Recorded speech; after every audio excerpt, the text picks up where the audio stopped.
Assalamualaikum warahmatullahi wabarakatuh. Halo teman-teman semua, perkenalkan nama saya Miftah Fauziah dengan NIM 220021113 dari kelompok 3 untuk mata kuliah perilaku organisasi.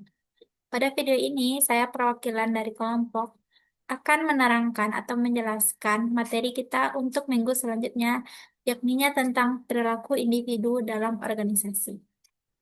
Mata kuliah ini diampu oleh Prof. Nuhizrah Destituati, MED, EDD. Baiklah, langsung saja kita masuk ke materi pertama. Materi pertama yaitu tentang pengertian perilaku individu dalam organisasi. Sebagaimana kita tahu, perilaku itu adalah suatu stimulus atau suatu tindakan yang terjadi akibat adanya rangsangan dari lingkungan kita.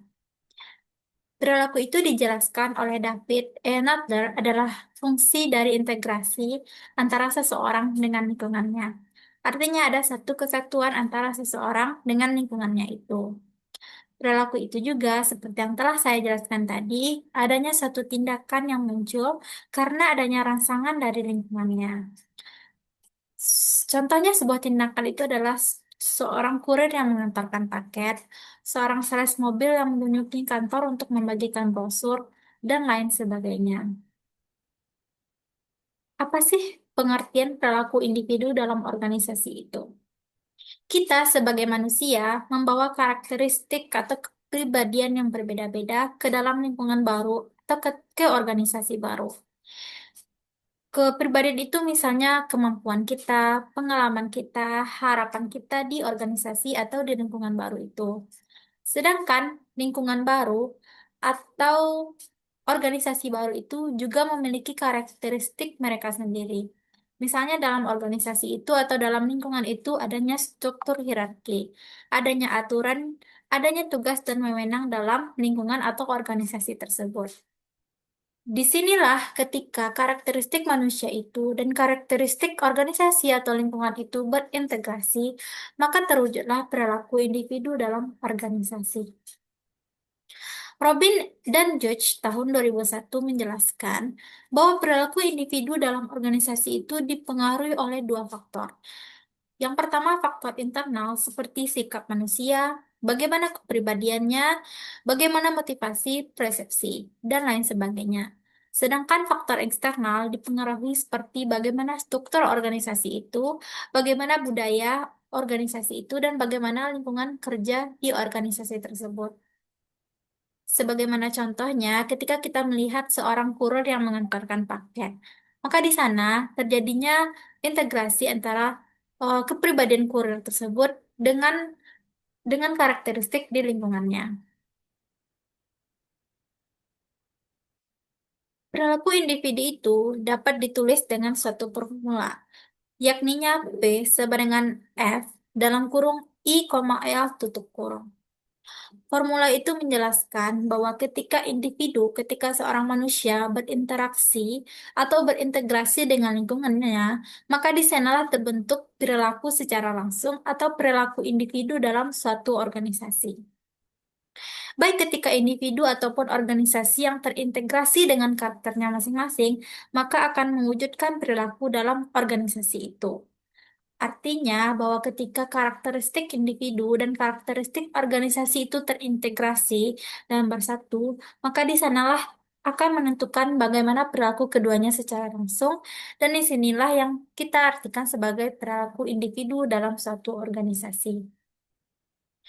Baiklah, materi kedua yaitu tentang dasar-dasar perilaku individu dalam organisasi atau perbedaan-perbedaan individu dalam suatu organisasi.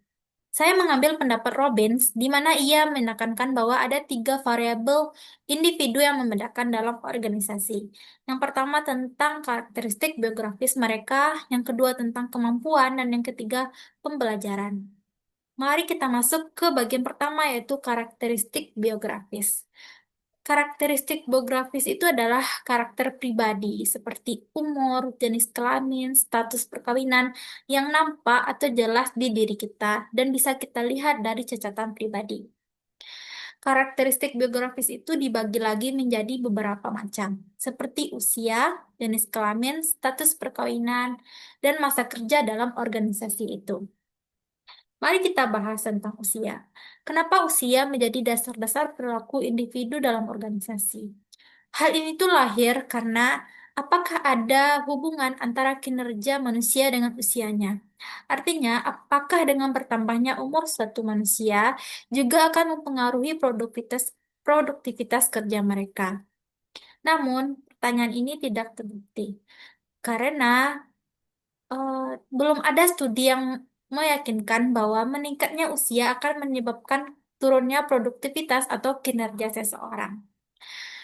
Lain halnya, padahal peluang berhenti bekerja lebih rendah saat umur bertambah luas atau umur bertambah besar, karena yang pertama terbatasnya peluang kerja, dan yang kedua adalah di mana masa kerja yang lebih panjang itu dapat meningkatkan imbalan. Artinya kan orang yang bekerja lebih lama itu bisa memiliki status yang lebih tinggi. Karakteristik biografis yang kedua yaitu jenis kelamin. Hal ini tuh lahir karena pertanyaan, apakah ada perbedaan antara kinerja wanita dengan kinerja pria? Padahal belum diketahui ada studi yang membedakan atau belum adanya studi yang menunjukkan bahwa ada perbedaan signifikan antara produktivitas kerja pria dan wanita. Hanya saja, wanita memiliki tingkat kemangkiran dan keluar dari pekerjaan yang lebih tinggi dari pada pria. Dan juga tidak ada studi atau penelitian yang menunjukkan bahwa jenis kelamin dapat mempengaruhi kepuasan kerja seseorang. Karakteristik biografis yang ketiga adalah status perkawinan.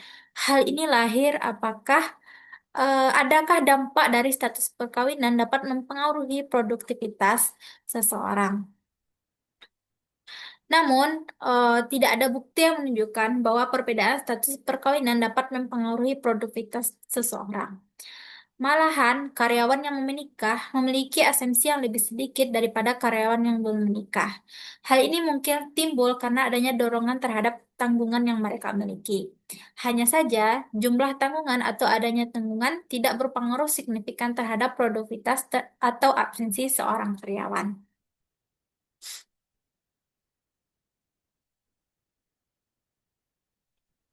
Selanjutnya adalah masa kerja. Di sini lahirnya pertanyaan, apakah seseorang yang lama bekerja akan mempengaruhi produktivitas mereka? Hanya saja, tidak ada penelitian yang menunjukkan bahwa lama bekerja dapat meningkatkan produktivitas. Mungkin saja ada karyawan baru yang bisa saja lebih rajin, lebih cepat, lebih kreatif, dan lebih produktivitas daripada karyawan lama. Namun, semakin lama seseorang bekerja di suatu organisasi, maka semakin lama pula jarang absen dan semakin kecil pula kemungkinan mereka keluar dari pekerjaan atau organisasi mereka tersebut. Hal ini karena semakin lama karyawan bekerja, semakin tinggi pula tingkat kepuasan mereka terhadap pekerjaan mereka. Alasannya mungkin karena lingkungan kerja yang telah cocok, rekan kerja yang sesuai dengan mereka, ataupun karena kesesuaian dengan pekerjaan mereka sendiri. Baiklah, kita masuk ke dasar-dasar perilaku individu dalam organisasi yang kedua, yaitu kemampuan. Kemampuan itu adalah suatu kapasitas seorang manusia atau individu untuk mampu mengerjakan tugas dalam suatu pekerjaan. Kemampuan manusia itu dibedakan menjadi dua, yaitu kemampuan intelektual dan kemampuan fisik. Kemampuan intelektual adalah kemampuan yang diperlukan untuk menjalankan kegiatan mental, di mana kemampuan intelektual ini dibagi menjadi 7 dimensi. Yang pertama yaitu kemahiran berhitung. Yang kedua, pemahaman verbal. Yang ketiga yaitu kecepatan perseptual. Yang keempat, penalaran induktif. Yang kelima, penalaran deduktif. Selanjutnya adalah visualisasi ruang dan ingatan atau memori. Baiklah, di sini saya akan menjelaskan tentang 7 dimensi dari kecerdasan.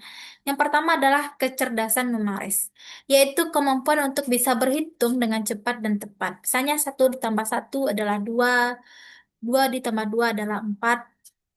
Yang kedua adalah pemahaman verbal, yaitu kemampuan kita untuk memahami apa yang kita baca dan apa yang kita dengar, serta hubungan antara satu kata dengan kata yang lain. Yang ketiga adalah kecepatan perseptual, yaitu kemampuan kita untuk mengenali kemiripan dan beda visual dengan cepat dan tepat. Yang keempat adalah penalaran induktif, yaitu kemampuan manusia untuk bisa mengenali suatu urutan logis dalam suatu masalah, dan kemudian ia bisa memecahkan masalah tersebut. Yang kelima adalah penalaran deduktif, yaitu kemampuan untuk menggunakan logika dan menilai implikasi dari suatu argumen. Selanjutnya adalah visualisasi ruang, yaitu kemampuan manusia untuk membayangkan bagaimana suatu objek dan tampak seandainya posisinya dalam ruangan itu diubah. Dan yang terakhir adalah ingatan, yaitu kemampuan kita untuk menahan dan kembali mengenang terhadap pengalaman-pengalaman yang telah kita lalui di masa lalu. Selanjutnya adalah kemampuan fisik. Kemampuan fisik adalah kemampuan yang diperlukan kita untuk melakukan tugas-tugas yang menuntut stamina, kecekatan, kekuatan, dan keterampilan serupa. Baiklah, kita masuk kepada dasar-dasar perilaku individu dalam organisasi yang ketiga, yaitu pembelajaran. Pembelajaran adalah setiap perubahan yang relatif permanen dari perilaku yang terjadi sebagai hasil dari pengalaman. Artinya adalah dengan pembelajaran itu bisa mengubah suatu perilaku manusia. Di dalam pembelajaran itu ada beberapa komponen. Yang pertama, belajar melibatkan perubahan. Artinya, dengan belajar dapat mengubah satu perilaku atau tindakan manusia. Yang kedua, perubahan itu harus relatif permanen. Artinya, dengan pembelajaran yang didapatkan oleh seorang manusia, diharapkan bahwa perubahan perilaku tersebut itu dapat bertahan secara permanen. Yang ketiga adalah definisi mengenai perilaku belajar berlangsung di mana ada suatu perubahan tindakan. Artinya, seseorang itu dikatakan telah belajar apabila telah ada perubahan perilaku di dalam tindakan mereka. Satu perubahan proses berpikir atau sikap seorang individu jika tidak diiringi dengan perubahan perilaku, maka tidak akan adanya perubahan. Akhirnya, beberapa bentuk pengalaman diperlukan untuk belajar. Baik, eh, kita masuk kepada dasar-dasar perilaku individu dalam organisasi yang terakhir, yakninya tambahan, yaitu kepribadian. Kepribadian adalah cara-cara dalam seorang individu untuk bereaksi dan berinteraksi dengan orang lain.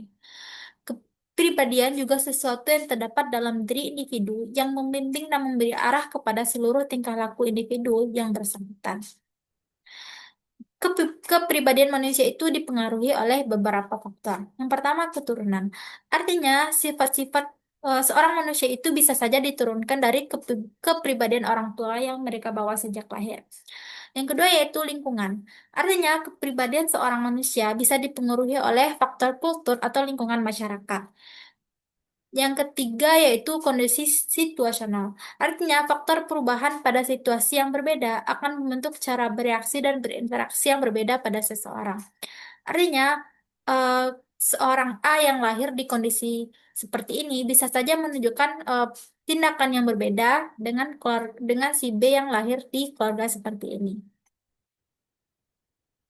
Ada beberapa tipe kepribadian. Yang pertama itu 5 model besar kepribadian, yaitu ekstrovasi atau extraversion, di mana orang yang memiliki kepribadian ini itu adalah orang yang mudah bergaul, banyak bicara, tegas, dan memiliki kepercayaan diri.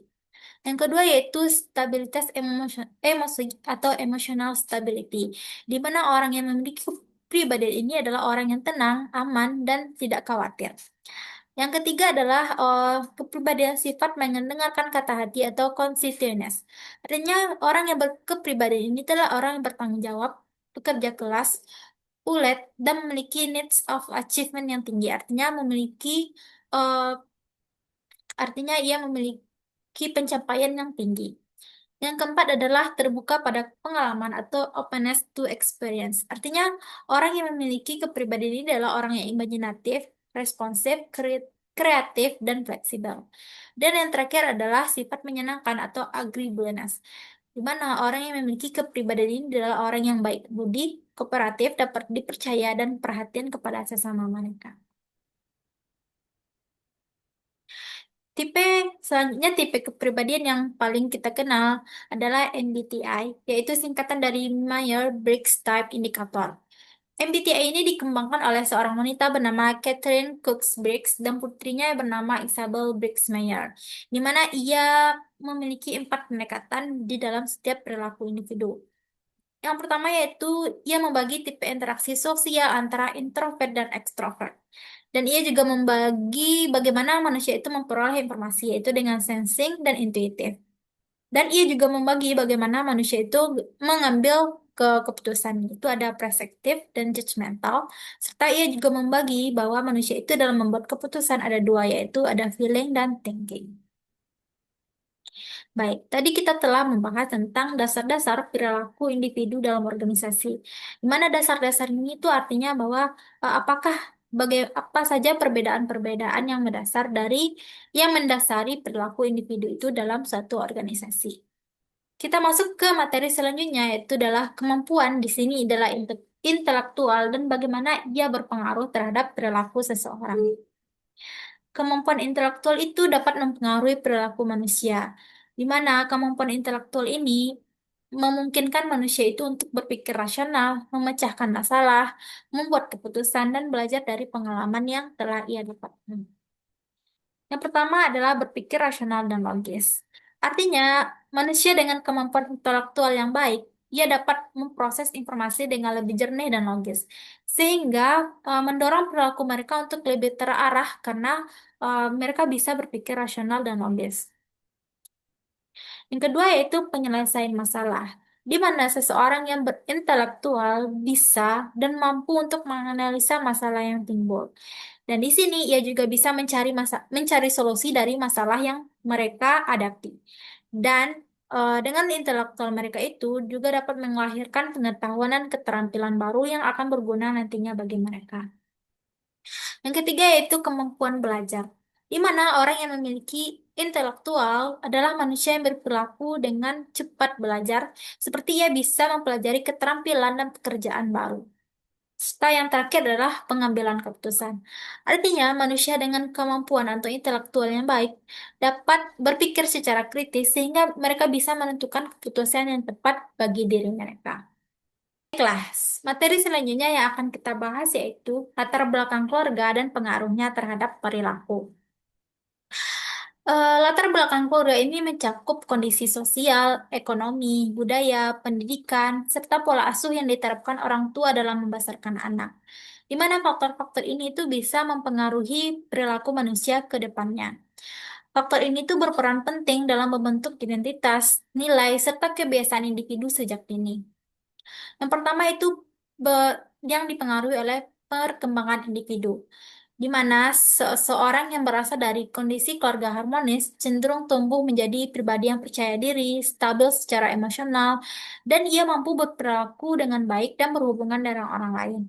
Sedangkan manusia yang cenderung atau dilatar belakangi oleh keluarga yang memiliki konflik dapat membentuk perilaku yang mudah cemas dan kurang percaya diri. Yang kedua itu adalah nilai dan norma hidup. Artinya, latar belakang keluarga ini tuh sebagai tempat pertama individu belajar tentang moral, etika, dan budaya, di mana latar belakang keluarga dapat mempengaruhi perilaku manusia tersebut.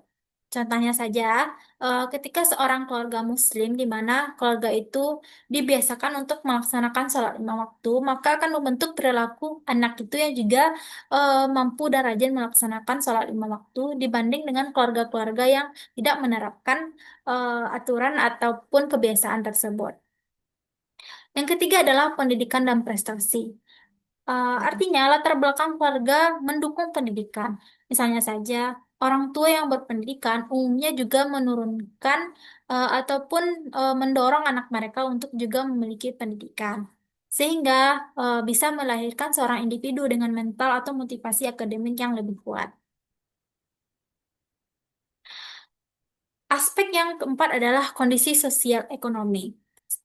Mana status ekonomi keluarga dapat mempengaruhi kesempatan individu dalam memperoleh pendidikan, akses kesehatan, dan pengalaman hidup, yang dimana akhirnya membentuk cara pandang serta perilaku mereka. Misalnya saja, seorang anak yang lahir dari keluarga yang bisa kita katakan berada, em, jika dengan latar belakang keluarga yang jika dengan latar belakang keluarga yang memberikan semua yang ia inginkan dapat membentuk perilaku mereka yang lebih boros, lebih foya-foya dan lain sebagainya. Dibandingkan dengan anak-anak yang memiliki kondisi sosial ekonomi yang berada di bawah. Yang terakhir adalah kesehatan mental dan emosional. Artinya, dengan dukungan emosional dari keluarga seperti kasih sayang dan perhatian, dapat membuat seorang individu itu lebih tahan terhadap stres dan tantangan hidup. Yang mana, di mana kurangnya dukungan dapat menyebabkan masalah emosional atau perilaku menyimpang. Baiklah teman-teman SUA, mungkin itulah penjelasan saya terhadap materi kita hari ini, yaitu tentang perilaku individu dalam suatu organisasi. Dapat saya simpulkan untuk pertemuan kita ini bahwa perilaku individu dalam organisasi adalah ketika karakteristik individu itu berintegrasi dengan karakteristik organisasi sehingga melahirkan perilaku individu dalam suatu organisasi, di mana perilaku kita itu dapat dipengaruhi oleh berbagai hal. Contohnya saja kemampuan intelektual kita dan juga bagaimana latar belakang dapat juga mempengaruhi perilaku seseorang. Baiklah, sekian dari saya. Saya mohon maaf jika ada kesalahan. Saya akhiri. Assalamualaikum warahmatullahi wabarakatuh.